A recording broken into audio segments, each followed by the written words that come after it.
Learning English Podcast. Welcome to the deep dive. Today we're zeroing in on something really useful, I think. Oh, yeah. What's that? It's 25 daily English phrases, the kind native speakers actually, use. Ah, the real stuff. Not just textbook examples. Exactly. Think of it like a shortcut. Getting familiar with practical English, understanding those everyday chats, maybe a bit quicker. Sounds good. And I believe you pointed us towards a source. Yeah, episode 11 of the Learning English podcast. They've got a great list. Right, a solid foundation. But for this deep dive, our mission is, well, bigger than just listing them, isn't it? Absolutely. We want to really unpack them. What do they mean? When do you use them? Get into the context, the nuances. Basically, help listeners feel, well, more confident using and understanding spoken English. Okay, so the Learning English podcast, they kick things off with a real classic. Which is? What's up? Yes, what's up? Your standard, super casual greeting, right? Pretty much. Like, hi, or how's it going? But maybe a bit more relaxed. Definitely more relaxed. And it comes from, what is up? But shortened.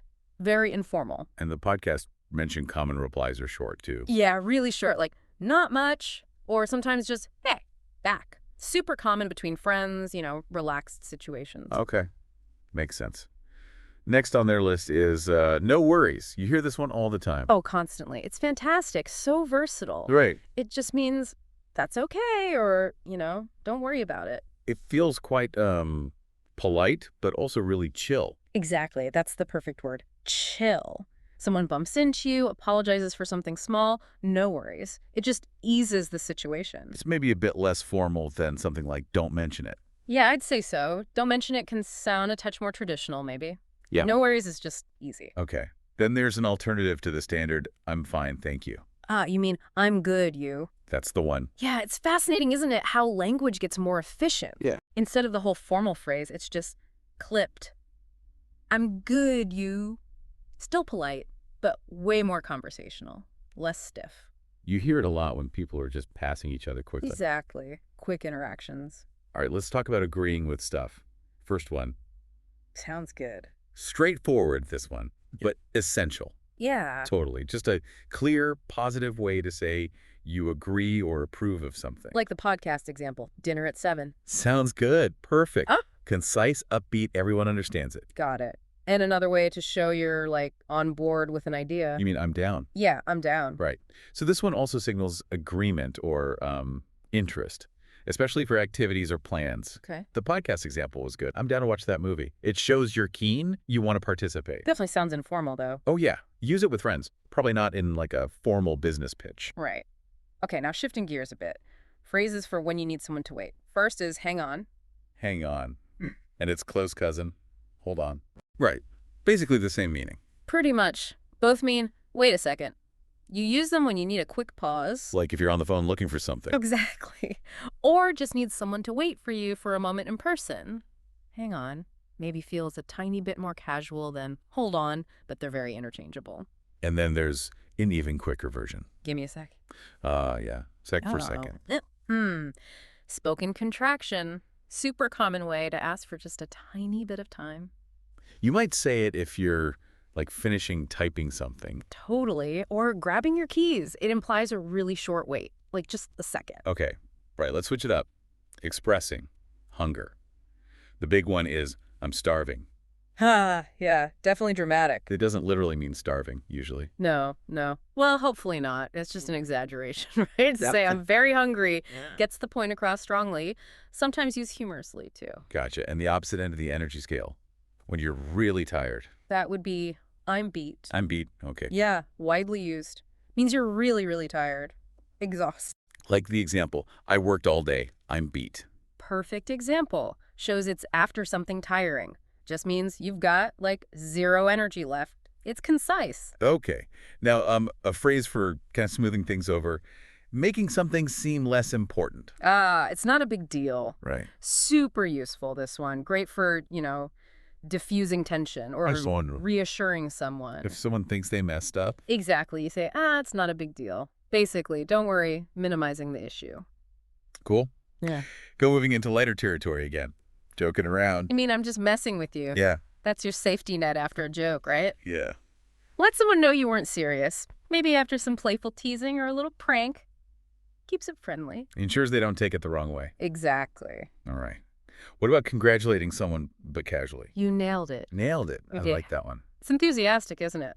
Means you did a great job, or you got it totally right. So, if someone answers a tough question, Yeah, or finishes a project really well. You nailed it. Very positive, very encouraging.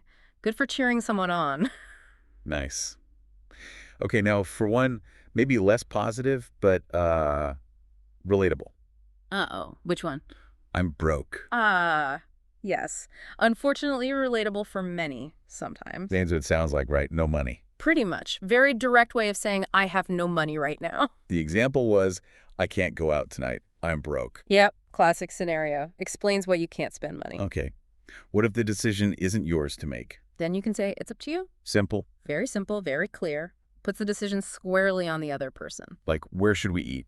It's up to you. Perfect everyday use case, shifts the responsibility. Got it. Now, expressing eagerness to join in. Opposite of being broke, maybe.